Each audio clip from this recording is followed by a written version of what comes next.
How's it going, guys and gals? This is Anthony, and today we're back at it with another video where we'll be reviewing WWE Clash in Paris. This was a show where I felt, most of it was good and a little bit of bad, with a shocking ending that was always in our faces and we didn't notice it until it happened. So without further ado, let's jump right in. And if you like this type of content, remember to like, comment, share, and subscribe. So without further ado, let's jump right in.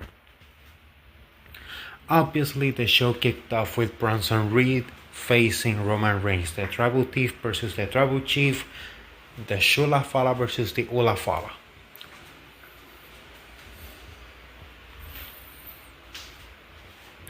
This match was designed for Roman to fight from underneath.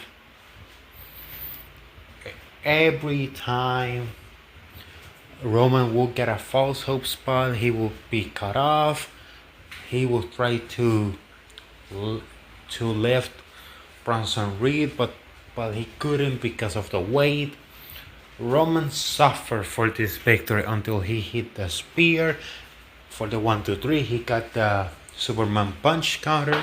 This was how a babyface should wrestle, from underneath. This is professional wrestling 101.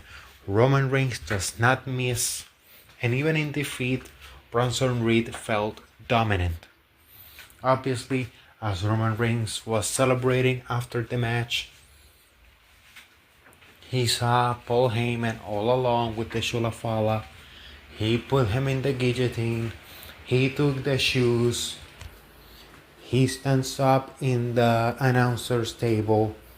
He signs one of the shoes, throws it to the crowd, and the camera shot was so perfect because Braun Breaker is standing in the other announce table, spear through the French announce table, and they start beating the hell out of Roman Reigns, tsunami after tsunami, until Jey Uso makes the save, but Jey also attacked, so now he is less than 100% for the world heavyweight championship match in the main event. So he's less than 100%. And obviously during the show we saw how he got his ribs taped up. And also we saw how Adam Pearce threw Bronson and Braun out of the arena and threatened them that if they interfere in the main event, they will be suspended without pay. So in that regard, WWE were saying, "Oh, the Vision's gonna get a new member." Let's wait and see let's see what happens. And I just want to talk about this match, just to take this match out of the way, because this was easily the worst match on the show.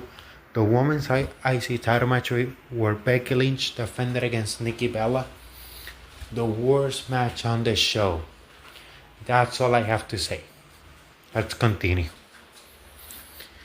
The WWE Tag Team Championships were on the line, where Dexter Lumis and Joe Gacy of the Wyatt Six defended against Angelo Dawkins and Montez Ford of the Street Profits. This match was pretty good. Like Joe Gacy, in a couple of years, they are gonna strap a rocket to that guy and he'll be a top guy. Montez Ford and Angelo Dawkins, during this match, they were having some disagreements, especially with the way. So this match was more of a way to tell us that there's dissension starting between the Street Profits, and Angelo Dawkins is ready to be a singles guy, man. like strap the rocket to this guy. Uh, Obviously, the finish came in where Uncle Howdy attack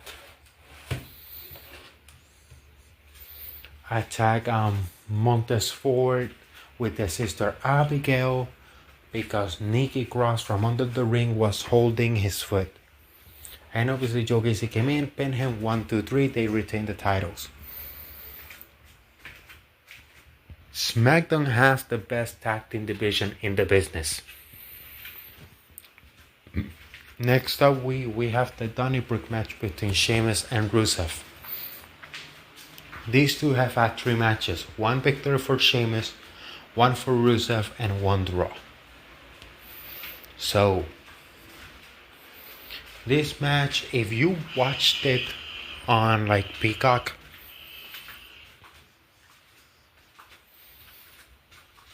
you'd be like, it was good, it was entertaining. But if you were in the arena, you would have enjoyed this match 10 times more. That's all I'm gonna say.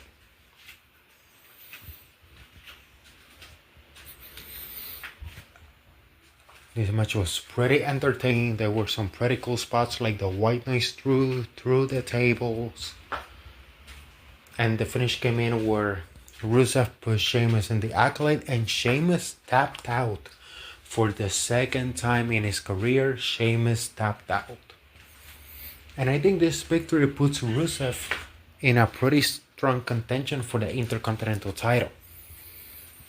Which makes me think that today on Raw, AJ Styles is gonna win the IC title.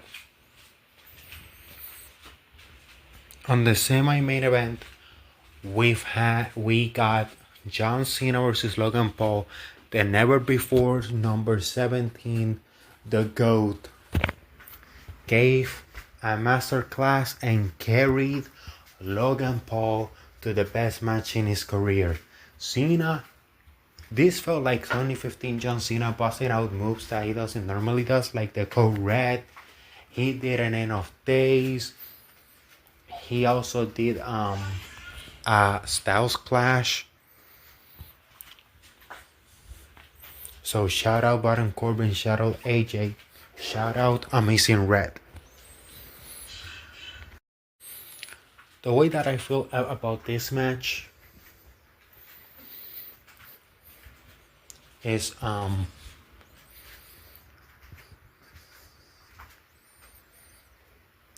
okay, how can I explain it? Is that this match was called in the ring entirely by John Cena, because you could see Logan kind of got lost sometimes and John Cena was always on point. This just shows how grateful of a ring general John. Sorry about that, but as I was saying, Cena carried Logan to the best match of his career.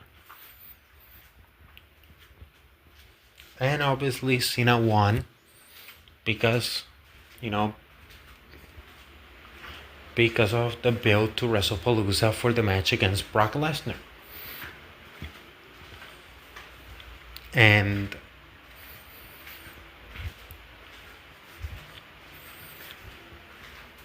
the fans gave him a great welcome.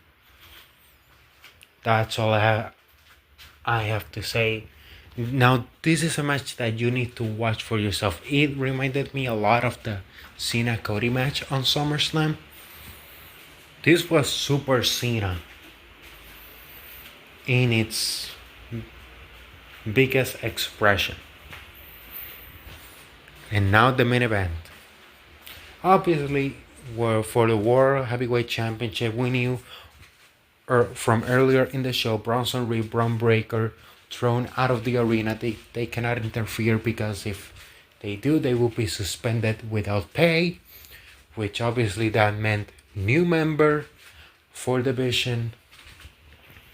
Seth Rollins defending against CM Punk, Jey Uso, and LA Knight. And obviously the dissension between the baby faces. For example, like Jey Uso selling the ribs, but also attacking Punk.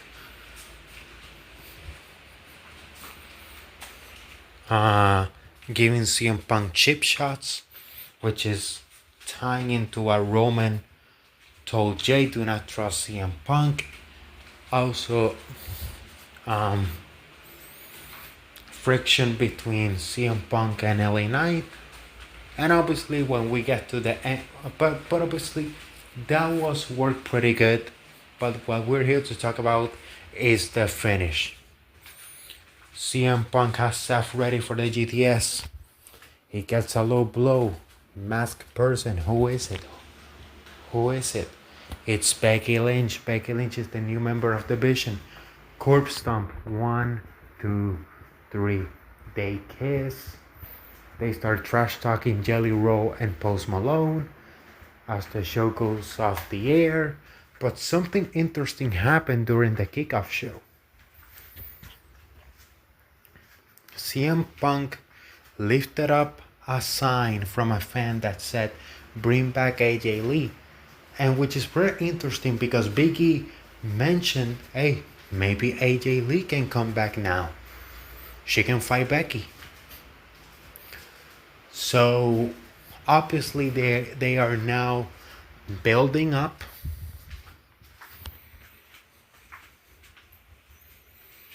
the return of AJ Lee. They are building up AJ Lee's return for Survivor Series. And they're also, and I've been thinking this since April. I think this year it's gonna be a mixed War Games match. Ever since they announced intergender matches were back in WWE 2K25, I've been like, man, like War Games this year has to be a mixed War Games match. And today and Clash's finish, the finish to this match practically confirmed it. So it will be pretty interesting to see how a mixed War Games match would work. You know what I mean? Because now we know that when Becky loses, when the time comes for Becky Lynch to lose that title, it's gonna be CM Punk's fault. So in a way, that means that the Becky Lynch IC title reign, the person that she's gonna put over, it's gonna be AJ Lee. And then AJ Lee on WrestleMania may put Roxanne Perez over. So this is pretty interesting. This finish was Triple H's and the creative team's apology for the failure that was the John Cena heel turn. So I think it was a good way to go. They told us every single week with Becky saying, "Me and my hot husband," and we didn't see it coming. Which, remember, that was the tagline for SummerSlam 2020. We never saw the Roman Reigns heel turn coming. And it was awesome.